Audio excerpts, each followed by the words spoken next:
अस्सलामु अलैकुम वरहमतुल्लाहि वबरकातुहू। अल्हम्दुलिल्लाह नहमदुहु व नस्तईनुहु व नस्तगफिरुहु व नु'मिनु बिही व नतवक्कलु अलैहि व नऊज़ु बिल्लाहि मिन शुरूरि अंफुसिना व मिन सय्यिआति अअमालिना। मन यहदिहिल्लाहु फला मुदिल्ल लहु व मन युद्लिलहु फला हादिय लहु। व नशहदु अन ला इलाहा इल्लल्लाह वहदहु ला शरीका लहु व नशहदु अन्न सय्यिदना व मौलाना मुहम्मदन अब्दुहु व रसूलुहु।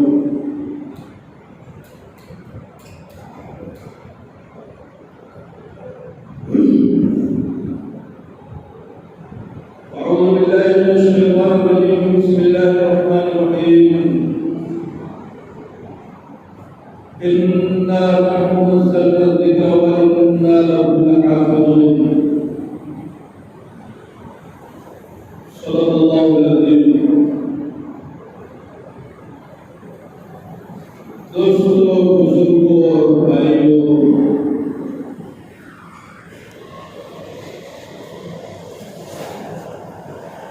अल्लाह सुब्हानहु व तआला ने इंसानियत की हिदायत के लिए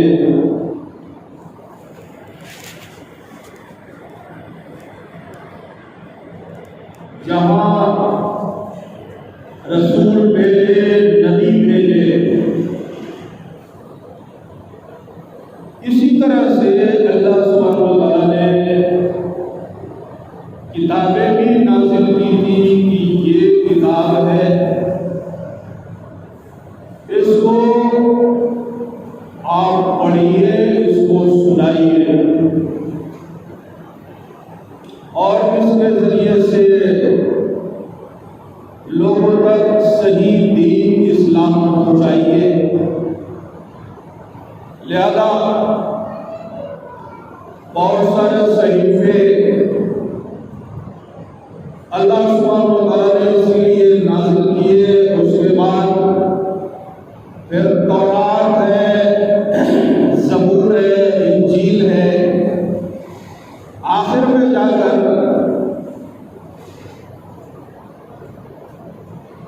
आखिरी कलाम किताबुल्लाह और कलामुल्लाह भी है। अल्लाह सुब्हानहु व तआला ने नाज़िल किया।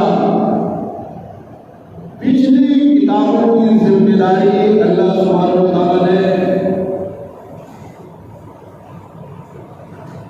जिन लोगों के दरमियान में वो किताब भेजी थी उनके ऊपर डाली थी कि इसकी हिफाजत करो, जिसकी बिना पर कुछ दिनों के बाद वो नबी गए और उसके बाद फिर उनके मानने वाले उसकी हिफाजत नहीं कर सके। लेकिन कुरान का ये मुअजिज़ा है, कुरान की हिफाजत अल्लाह सुब्हानहु व तआला ने अपने जिम्मे ले लिया है। वो क़यामत तक बगैर ज़ेरो ज़बर के, बगैर नुक्ते के ऐसे ही बाकी रहेगा जिस तरीके से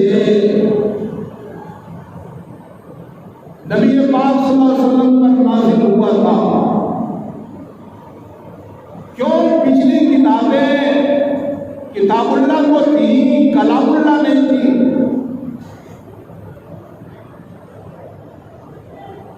और कुरान मजीद कलामुल्लाह भी है, अल्लाह का कलाम है। और अल्लाह कहता है ला तब्दील लिकलिमातिल्लाह, अल्लाह के कलाम में कोई तब्दीली नहीं है। लिहाजा उसे इतना आसान कर दिया याद करने के लिए कि छोटे छोटे बच्चे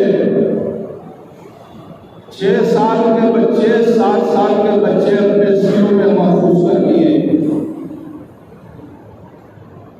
ये कुरान का मोजज़ा है और अल्लाह ने जो हिफाजत की जिम्मेदारी ली थी उस जिम्मेदारी का एक नमूना है। अकल में ये बात नहीं आती, इतना छोटा बच्चा और एक ही लफ्ज बार बार आता है, उसके बावजूद भी उसके दिमाग में एक लफ्ज फला जगह आया था और उसके बाद फला जगह पर ये लफ्ज है, यही लफ्ज फला जगह पर आया, उसके बाद फला लफ्ज है, यही लफ्ज फला जगह पर आया, उसके बाद फला लफ्ज। इसलिए सारी समझ उस बच्चे के अंदर कहाँ है, लेकिन चूंकि इसकी जिम्मेदारी अल्लाह ने ली है, जिसकी वजह से 6 साल 7 साल और अजीब बात है, बाद में जो भी बच्चे पढ़ने आ रहे हैं 8 साल 9 साल 10 साल के बच्चे, उनमें एक बड़ी तादाद वो भी है जिसने सिर्फ 1 साल के अंदर कुरान याद कर लिया, 6 महीने में कुरान सीने में आ गया, 3 महीने में भी याद करने वालों ने किया है। ये कुरान का मोजज़ा है और चूंकि इसकी हिफाजत की जिम्मेदारी अल्लाह ने ली है, तो ये किसी जवान का मोहताज नहीं, किसी बूढ़े का मोहताज नहीं है। अगर चाहत हुई और बच्चे ने इरादा किया, उसके सीने में डाल दिया और पूरी दुनिया को चैलेंज कर दिया, इसे कितना मिटाओगे, कितना खत्म करोगे और कहां से खत्म करोगे? सारे कुरान के नुस्खे अगर जला भी दो, इन सीनों से खुरच कर कहां से निकालोगे? उसकी तफसीर करने वाले, माना मतलब बयान करने वाले हर जमाने में लाखों की तादाद में मौजूद हैं।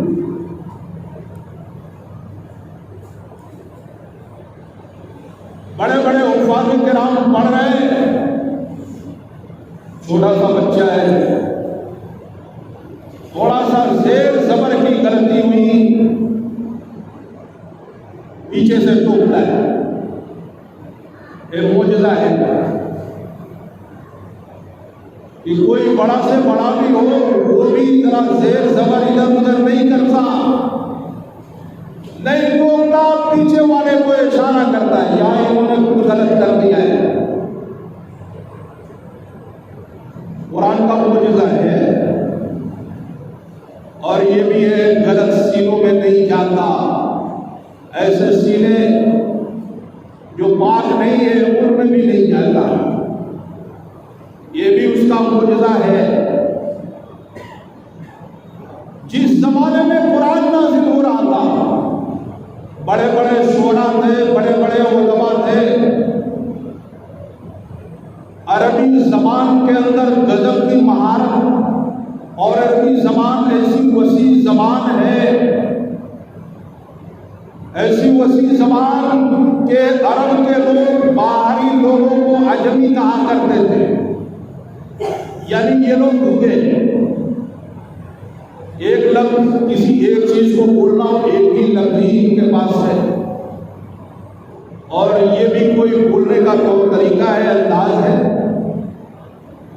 ये तो भूखे लोग हैं, ज़बान को हम रखते। छोटे छोटे बच्चे बेहतरीन अशार कहा करते थे, शेर व शायरी, अदब की जिंदगी उनकी बेहतरीन, अरबी अदब में बेहतरीन महारत। उसके बावजूद भी कुरान नाज़िल हुआ, जिस जमाने में जिस चीज का गलबा हुआ करता है उसी हैसियत से अल्लाह सुब्हानहू व तआला उस दौर के नबी को मुजज़ा भी देता है। उस जमाने में जबान की बहुत बड़ी वैल्यू थी, अरबी जबान उन्हें तकब्बुर था, घमंड था कि ज़बान को हम रखते हैं और बेहतरीन ज़बान रखते हैं, बेहतरीन शेर व शायरी। ऐसे दौर में कुरान नाजिल हुआ और कहा यह अल्लाह का कलाम है। दलील क्या है कि अल्लाह का कलाम है? सारे मिलजुल के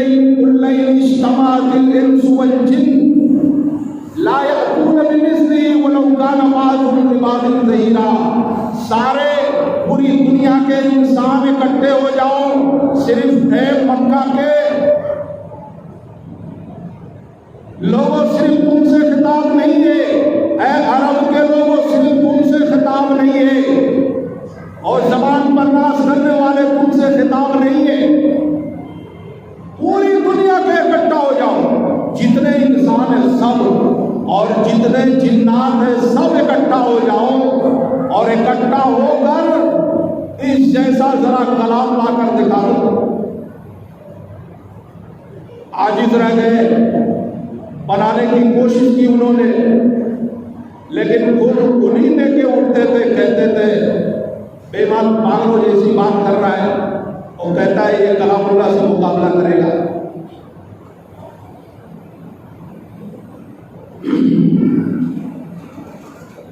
बड़ी कोशिशें हुई, पूरे कलामुल्लाह जैसी तो बात अलग है, क्यों कलामुल्लाह का एक अजीबो गरीब शान है। देखिए सीधी बात जो की जाती है उसे नस्र कहा जाता है, और जो शेर व शायरी में बात की जाती है काफिया बंदी के साथ उसे शेर कहा जाता है। कलामुल्लाह जो चलता है वो नस्र और शेर व शायरी दोनों के बीच में चलता है। पूरे तौर पर कोई उसको शेर भी नहीं कर सकता, पूरे तौर पर नस्र भी नहीं कर सकता, ये उसका इजाज है। बलागत की आला दर्जे को, बलागत के आला दर्जे को और फसाहत के आला दर्जे को कुरान का एक एक लफ्ज पहुंचा हुआ है। लिहाजा जो आज भी इल्म मानी को पढ़ाने वाले, इल्म बलागत और फसाहत को पढ़ाने वाले हैरत करते हैं, और आखिर में कहने पर मजबूर है कि ये कलाम किसी इंसान का नहीं है, ये रब्बुल आलमीन का कलाम है। अगर रब्बुल आलमीन का नहीं होता तो कोई ना कोई इंसान इसका जवाब देता, लेकिन आज तक जवाब नहीं दे पाया। और रब्बुल आलमीन का कलाम नहीं होता तो एक ऐसा आदमी जो कि न देख के पढ़ना जानता था न लिखना जानता था, ऐसा कलाम सुनाना है। बड़े बड़े अरब के शुरा और उलमा सारे के सारे दंग गए, कलाम चैलेंज दिया, खुद ही नहीं पेश कर पाए। आखिर में कहा फातू बिसूरत मिस्ली, अरे पूरा नहीं पेश कर सकते, एक सूरत ही तो बना लो, एक सूरा ले आओ कलामुल्लाह का, सबसे छोटी सूरा इन्ना आतैना कल कौसर फसल्लि लिरब्बिका वन्हर इन्न शानिअका हुवल अब्तर। ये छोटी सी सूरा है, ऐसा ही कोई पेश कर दो, नहीं पेश कर पाए। अरब के लोग बड़े बड़े जो शायर हुआ करते थे वो अपने अशार काबा पर ले आकर लटका दिया करते थे, शेर लिखते थे और काबे की दीवार पर लाकर लटका दिया, उसमें लोग पढ़ते थे, उसके बाद फैसला करते थे इस साल का सबसे बेहतरीन टॉप शायर कौन है। उसी में किसी ने ये सूरत भी ले जाकर लटका दिया, इन्ना आतैना कल कौसर फसल्लि लिरब्बिका वन्हर इन्न शानिअका हुवल अब्तर। ये सूरत लटकाया था कि उस लोग पढ़ने लगे, पढ़ते पढ़ते उसके जवाब कोई दे भाई, जवाब नहीं बना। एक गया आगे लिखा लैसा हादा मिन कलामिल बशर, ये इंसान का कलाम हो ही नहीं सकता, ये जरूर इंसान से ऊपर किसी जात का कलाम है। इसका जवाब मुमकिन कहाँ हो? लैसा हादा मिन कलामिल बशर, साफ लिख दिया।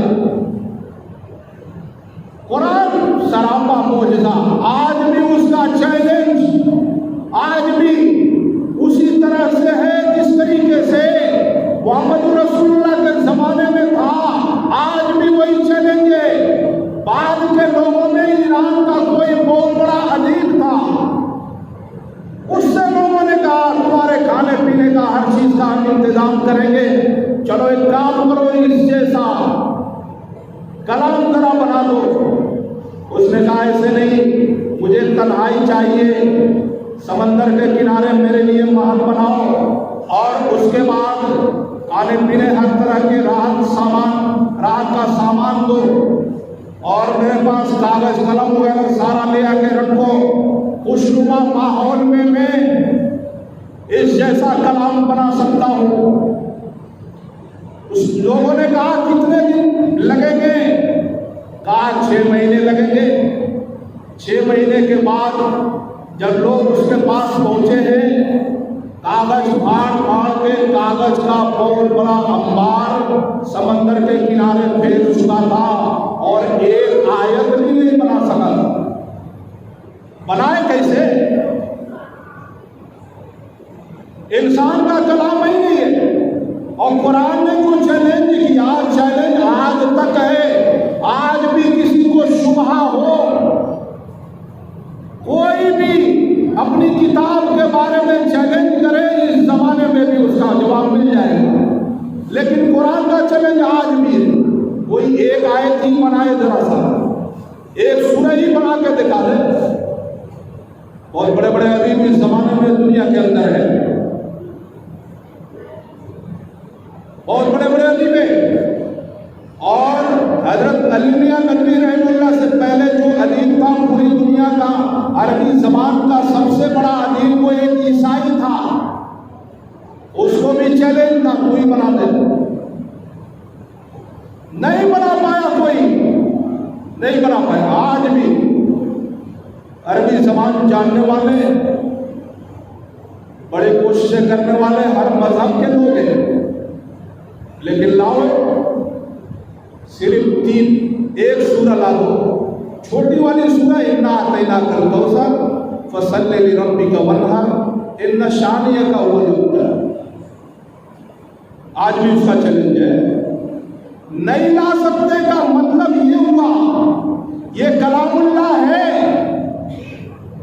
और कलामुल्लाह के बारे में अल्लाह खुद कह रहा है ला तब्दील लिकलिमातिल्लाह, जो अल्लाह का कलाम हो उसके अंदर कोई तब्दीली नहीं हुआ करती। जब अल्लाह का कलाम है तो जैसे आया है कयामत तक वैसे ही रहेगा, कोई तब्दीली नहीं हो सकती उसके अंदर। जो भी मोजज़ा, ये कुरान के मोजज़ों में से मोजज़ा रूमियों में और ईरानियों में लड़ाई हुई, तो ईरानी मजहब के लिहाज से मुशरिकीन मक्का से मिलते जुलते थे और रूमी मजहब के लिहाज से मुसलमानों से मिलते जुलते थे, अहले किताब थे। लिहाजा जब रूमियों और ईरानियों में लड़ाई हुई तो ईरानी जीत गए। मुशरिकीन ने कहना शुरू कर दिया, मक्का वालों ने, कि हम भी मुसलमानों से ऐसे ही जीतेंगे जैसा कि ईरानी जीते हैं रूमियों से। कुरान उस वक्त कहा अलिफ लाम मीम गुलिबतिर रूम फी अदनल अर्द व हुम मिन बादि गलबिहिम सयगलिबून। सही है बात, रूमी मगलूब हो चुके हैं, हार चुके हैं, लेकिन ऐ पैगंबर कुछ ही दिनों के बाद आप देखिएगा एक बार फिर जंग होने वाली है दोनों के बीच में और फिर रूमी गालिब हो जाएंगे ईरानियों पर। ये कुरान में चैलेंज किया था। जाहिर है हारी हुई कौम उसके बारे में चैलेंज कर रहा, अभी जल्दी गाली हो गई है। आदमी सोच सकता था, लेकिन मुसलमान थे। सिद्दीक़ अकबर से उस जमाने में शर्त लगाना जायज था। 100 ऊँट का शर्त लगा लिया किसी मक्का वालों से, और हुआ वही। कुछ ही दिनों के बाद फिर दोबारा लड़ाई हुई है और रूमी जीते हैं। कुरान का ये चैलेंज है। मक्का अभी फतह नहीं हुआ था, ये कुरान का मौजूदा है, आगे की बात बता रहा है। मक्का फतह नहीं हुआ था और इधर कुरान कह दिया इन्ना फतहना लका फतहम मुबीना। 5 साल पहले कह दिया, 4-5 साल पहले ही ऐलान कर दिया, हम आपको फतेह मुबीन देने वाले हैं। मेरे पैगंबर घबराइए नहीं। हुदैबिया में जो आपने नरमी के साथ सुलह कर ली है, इसका नतीजा हम आपको देने वाले। पूरा मक्का फतह होगा, आपके हाथ में आएगा। और जाहिर है समझने वाले समझ रहे थे, सोचने वाले सोच रहे थे मुसलमान कमजोर है, मक्का कैसे फतह होगा। लेकिन दुनिया ने देखा, कुछ ही दिनों के बाद मक्का फतह हुआ और नबी अलैहिस्सलाम को नबी अलैहिस्सलाम से 18वां पारा के अंदर अल्लाह ने मुखातब किया था, ए मेरे महबूब, ए रूए जमीन का हम खलीफा आपके मानने वालों को बनाएंगे और ईरान की भी ताकत आएगी, रूम की भी सारी ताकत, सारे खजाने आपके कदमों में लाकर डाल देंगे, मुसलमानों के कदमों में लाकर डाल देंगे और हम आपके बाद खलीफा बनाएंगे जो ईरान और रूम पर भी उस दौर की सबसे सुपर ताकत है, हम उन्हें देंगे। और मुसलमान जो आज खौफ के आलम में है, खौफ के आलम में है, उस वक्त बिल्कुल अमन इत्मीनान सुकून में होंगे, कहीं भी जाए कोई भी खौफ नहीं होगा। और ये आपके बाद जल्दी होने वाला है। लिहाजा फारूक आज़म रज़ी अल्लाह तआला, अबू बकर सिद्दीक रज़ी अल्लाह तआला के दौर में हुकूमत कुछ और आगे बढ़ी और फारूक आज़म के दौर में लोगों ने देखा कि दुनिया की दोनों सुपर ताकतें ईरान और रूम दोनों मुसलमानों के हाथ में है।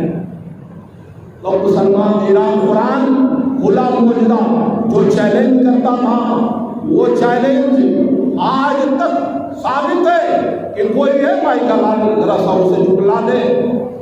जब कुरान सरापा मौजूदा है, अल्लाह का कलाम है, अल्लाह का कलाम है, उसकी जिम्मेदारी अल्लाह ने खुद लिया है। लिहाजा कोई भी उसके खिलाफ उठेगा, मुंह के बल गिरेगा। इस जमाने के अंदर भी एक शख्स उठा, और मैं नाम लेना नहीं चाहता, वो शख्स उठा और उसने कुरान के खिलाफ तो बोला ही, 26 आयतों को निकाल दो। हालांकि एक नुक्ता के भी निकालने पर मुसलमान राजी नहीं है। उसने 26 आयतों को निकालने के बारे में कहा और साथ में शिया की जमात को साथ लेने के लिए उसने सिद्दीक़ अकबर को, फारूक आज़म को, उस्मान गनी रज़ी अल्लाह अन्हु को उसने बुरा भला कहा और कहा कि इसने इन लोगों ने इन 26 आयतों को कुरान में दाखिल किया है। शिया को खुश करने के लिए उसने ऐसा कहा था। लेकिन शिया के बड़े बड़े उलमा पूरे हिंदुस्तान के सभी इकट्ठा हुए और कहा ये शिया सुन्नी का मसला नहीं है, आओ सुन्नियों तुम भी आओ, शिया तुम भी आओ, जितने भी तबके हैं सब भी आओ।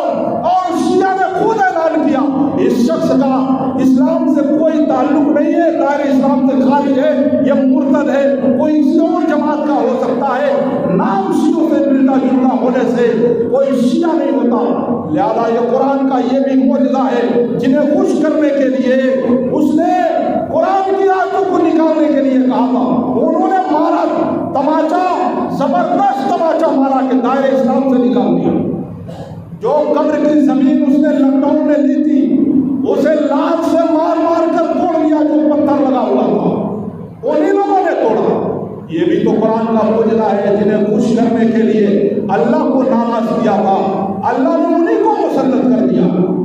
इस वजह से कुरान के खिलाफ खबरदार खबरदार, कोई एक लफ्ज और कोई भी बदगुमानी से हम दिमाग में न आने पाए। और ऐसे दौर में जब कुरान के खिलाफ आवाज उठ रही हो, मुसलमान की जिम्मेदारी बन जाती है उसे ज्यादा से ज्यादा अपने सीने में सजाए, ज्यादा से ज्यादा याद करे, ज्यादा से ज्यादा तालीम दे और ज्यादा से ज्यादा उस पर अमल करे।